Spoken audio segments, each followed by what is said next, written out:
Welcome to a Council of Black Belts. I'm Shihan Scotty Phillips. I hold the current ranking of 8th Dan, and I am Nidai Soki of the style of Aido-Ryu, and I will be the moderator of this episode, Discipline. What is a Council of Black Belts? It is simply what the name implies, a group of black belts from various martial arts styles coming together to openly discuss various topics in and around the martial arts. In addition, it is an open and honest discussion not only in martial arts studies and or instruction, but how to incorporate the martial arts in one's daily life.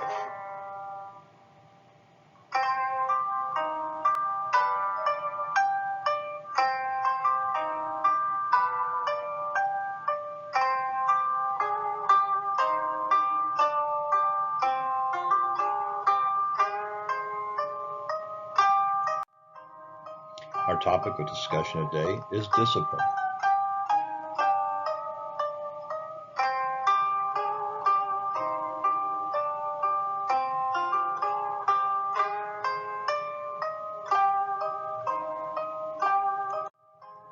The following definition of discipline comes from the World Martial Arts Congress, the Guardian Manual, Lesson in Martial Arts Leadership.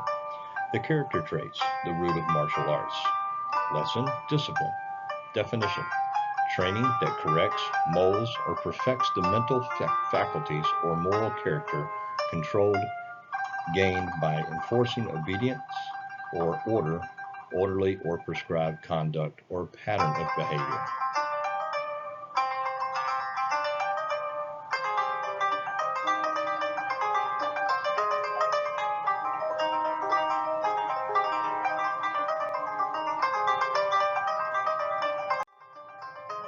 How the Bible speaks of discipline. A biblical definition of discipline states discipline comes from the Latin word disco, which means to learn or get to know, a direct kind of acquaintance with something or someone. Discipline refers to the process by which one learns a way of life. Hebrews 12:11, no discipline is enjoyable while it is happening.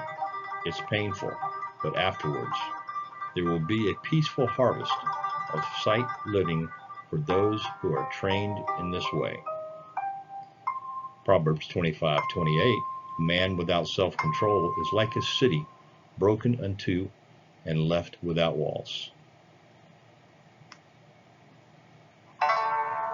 Teach us, O Lord, the disciplines of patience, for to wait is often harder than to work.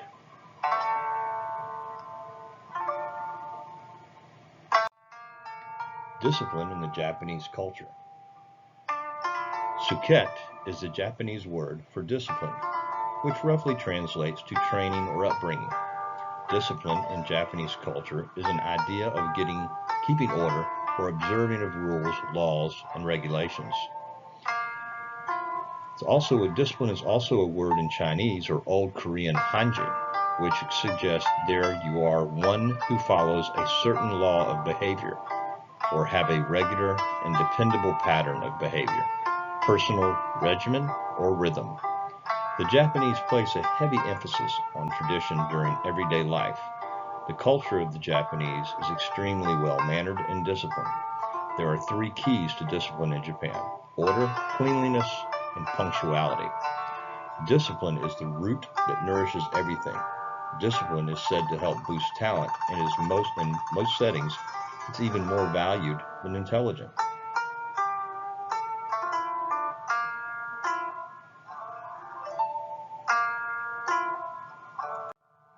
The panel is now open for discussion. What are your thoughts and or experiences with discipline? Please feel free to share your thoughts as well as additional topics you would like to see discussed. If you're interested in being a part of a Council of Black Belts, please let me know. We've begun a new ending to our discussions called What Would Soki Say? This segment allows us to hear the thoughts from those no longer with us on this side of the dojo. If you have a sensei who is no longer with you on this earthly journey, please share his or her thoughts on a topic, and we will include such thoughts when the topic is discussed. I look forward to hearing from you. Reach out to me via email at aido1982@gmail.com. That's AIDORYU 1982@gmail.com. Thank you for your time today. Be blessed and enjoy the thoughts of the additional members of the council.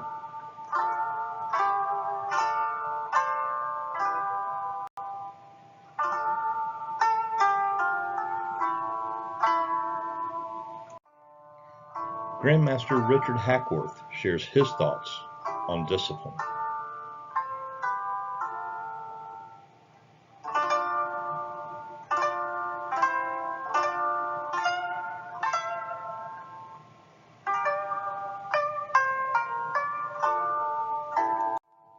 Grandmaster Hackworth writes, "A well-developed self-discipline is the most important part of your life's success. To most people, discipline is a practice of training people to obey rules or a code of behavior using punishment to correct disobedience. To others, discipline is a branch of knowledge, typically one studied in higher education. In the martial arts, we develop our self-discipline through following the code of our art and using it to guide our training both mentally and physically. While most of the world touts the value of motivation, we as martial artists know that to reach our full potential, we must rely on discipline to keep us going long after the motivation to do so has worn off. We see the application of discipline work to improve all areas of our lives. We use disciplined eating habits to develop a healthy body. We use disciplined training habits to develop better skills. We use disciplined reading habits and meditation to develop our mind. If you want to develop self-discipline, I highly recommend developing a schedule to follow working on those areas of your life that you want to improve. By sticking to the schedule, you will develop good habits and achieve more success."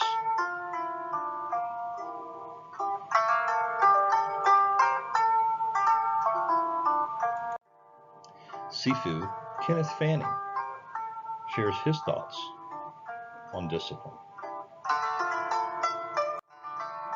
Sifu writes, "When it comes to discipline, we all have it. We all have things we're disciplined in. Some of us apply it every day in our lives, not just in martial arts, but in everyday things like going to work, cooking, cleaning. We have to remember it takes discipline to do certain tasks, even when we don't want to, or we want to relax and chill out. However, some are so disciplined that friends and family call us obsessed or even addicted. From an early age, I witnessed discipline in the martial arts. I was born into a martial arts house with 12 full-time students living with us 7 days a week. My earliest memories are of students training and conditioning from early morning to late at night. It was almost military-like in the regiment and planning. My father demanded and commanded discipline from everyone who trained with him. Drinking was frowned upon, as it would slow down progress, and the will to win. Drugs were a definite expulsion offense. So the discipline shown by anyone who trained with him was plain to see. Today, I apply my discipline to my everyday training and conditioning regimen. On days where it's cold or wet, I still do what needs to be done daily. In sunny, warm weather, when everyone wants to go to the beach, I still get my training done and then join them. It's a way of life. My own discipline can waver from time to time, but I always remember my father's words. There are 24 hours in a day. Training to be the best only needs to take up one of them. He never saw the point of excuses. He had a sign in the school which simply said, "No excuses." If you tried to give him an excuse, he would simply point to the sign and shrug his shoulders. I try to give my students homework at the end of each week in an effort to help with their discipline. Simple tasks like practicing a punch combination over the weekend, or try and see if they can take that extra little piece and build on it. Slow progress is still progress, but it's the discipline to keep trying that gets you to your goal.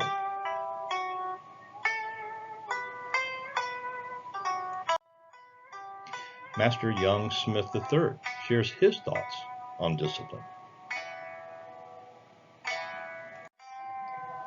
It's a shame, but discipline doesn't seem to be very common in today's society. We all seem to want instant gratification in everything. I feel it takes discipline in everything we do to get the desired outcome we expect.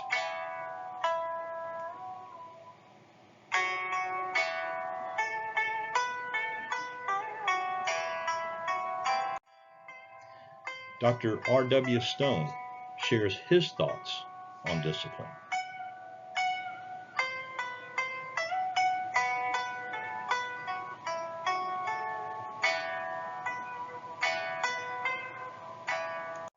Dr. Stone writes, "The dictionary defines discipline as the quality of being able to behave and work in a controlled manner which involves obeying rules or standards.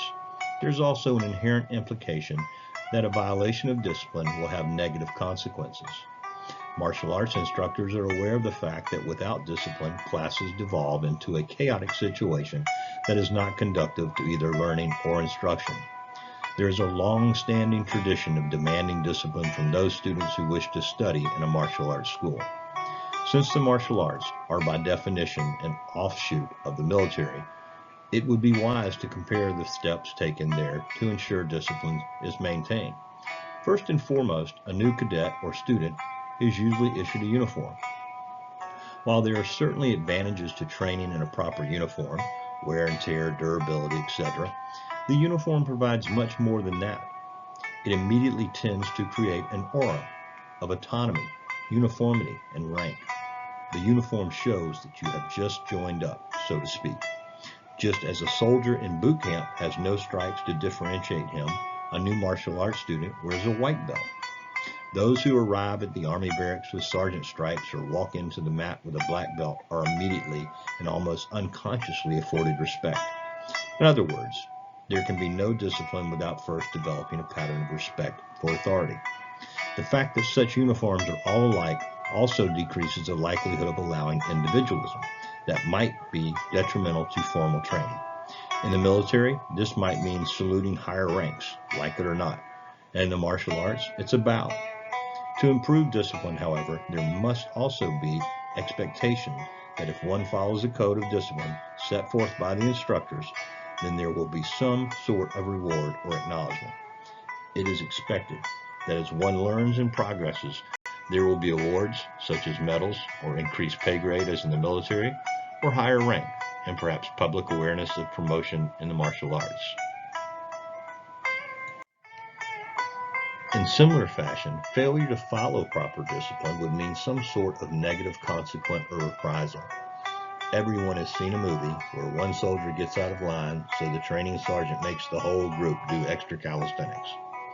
Failure to salute or showing disrespect to a superior officer might even mean individual reprimand or punishment. If a martial arts dojo disrespectful behavior, at the very least should be verbally called out and possibly even punished by such things as temporary loss of rank or suspension from training. To promote discipline, good examples must be set by the superior ranks to demonstrate the value of following the rules and standards. When an officer is solidly incompetent, it is hard for him to inspire those in training under him. Some of history's greatest military men usually went where their men went, often in the lead, and knew their skills better than the average soldier. But been there, done that. Such men's reputations usually precede them. They become examples to look up to and to emulate. By the same token,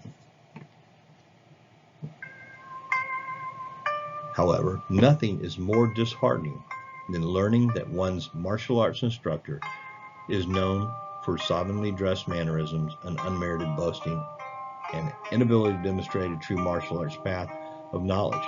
Trying to be someone you are not is surest way to demoralize a school. You clearly have to look the part and walk the talk. Finally, discipline must not be an occasional thing. It must be constant and enforced with equity for all. All it takes is for an instructor to overlook a failure such as not appearing in proper uniform, failing to properly bow, or showing favoritism, and it will be impossible to prevent such bad behavior on the part of the student from repeating itself over and over. In other words, give them an inch, they'll take a mile.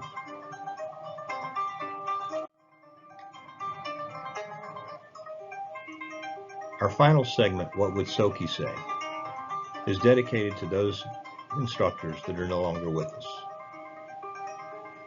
This first comes from Soki Richard Hallman, Shodai Soki of Aido-Ryu.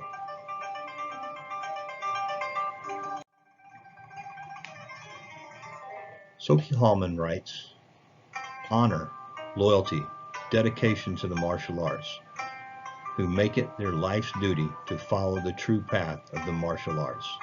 Learn to live it, not just use it. Never attack first, but always fight to win. Follow the 7 virtues of the Bushido always: integrity, respect, courage, honor, compassion, honesty, loyalty. Arts calls for the complete mastery of techniques developed by reflection within the soul. The ultimate aim of the artist is to use his/her daily activity to become a master of life.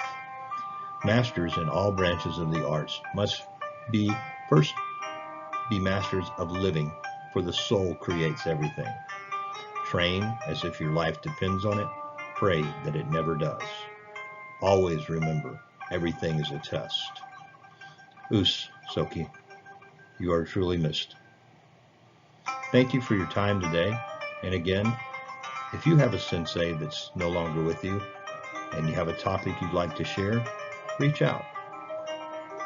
Bring that topic to our attention and let's discuss it. Have a blessed day.